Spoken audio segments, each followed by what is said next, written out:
Une élue américaine a posé une question simple, mais la réponse place l'Union européenne face à une contradiction profonde.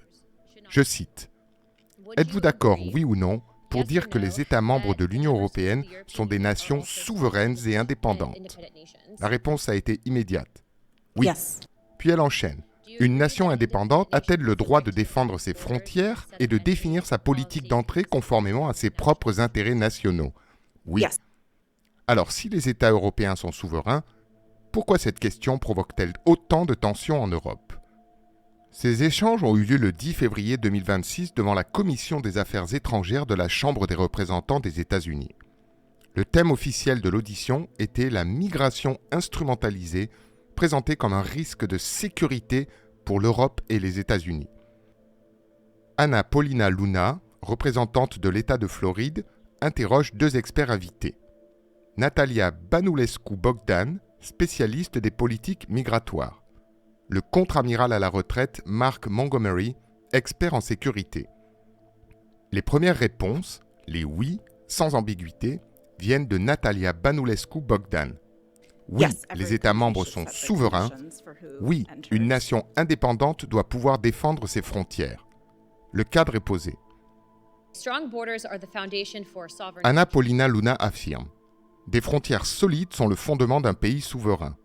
Elle ajoute « Lorsque vous avez une migration incontrôlée, chaque système absorbe les dégâts. Les écoles, les hôpitaux, la police, le logement, les budgets et le tissu social lui-même. » Elle introduit ensuite une distinction claire. D'un côté, la propagande et les opérations d'influence. De l'autre, des décisions de justice documentées. Elle évoque les événements du Nouvel An 2015 à Cologne, une affaire d'agression sexuelle collective à Fribourg, une décision de justice concernant l'homicide d'une jeune mineure. Elle précise « Je ne pense pas que cela soit inventé. » Le contre-amiral Mark Montgomery répond « Je suis d'accord pour dire que ces histoires sont vraies. » Mais il rappelle également que certaines puissances exploitent ces faits pour amplifier les divisions.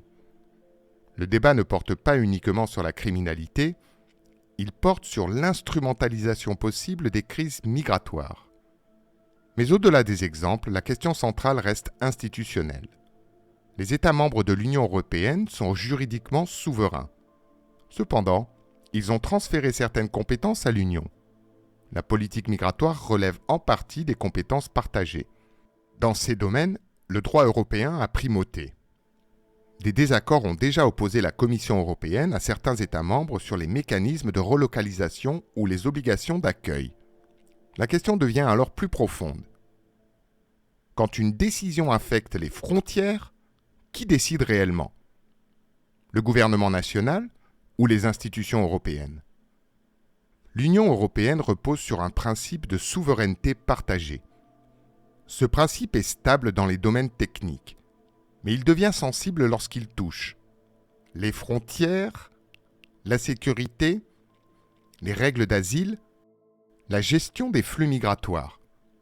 Les citoyens votent dans un cadre national, mais certaines décisions structurantes sont prises à l'échelle européenne. On peut se demander si la tension actuelle ne vient pas précisément de ce décalage. Ce n'est pas uniquement un débat sur l'immigration, c'est un débat sur la hiérarchie des décisions. La question posée lors de cette audition n'est pas morale. Elle n'est pas idéologique, elle est constitutionnelle. Savez-vous précisément à quel niveau sont décidées les politiques qui affectent le contrôle aux frontières, les règles d'asile, les obligations entre États membres? Parce que si la réponse officielle est « oui, les États sont souverains », alors une autre question s'impose. Dans les domaines les plus sensibles, qui exerce réellement le dernier mot? Et si le malaise européen actuel ne venait pas tant de la migration elle-même, mais de cette ambiguïté institutionnelle que peu de responsables osent formuler clairement?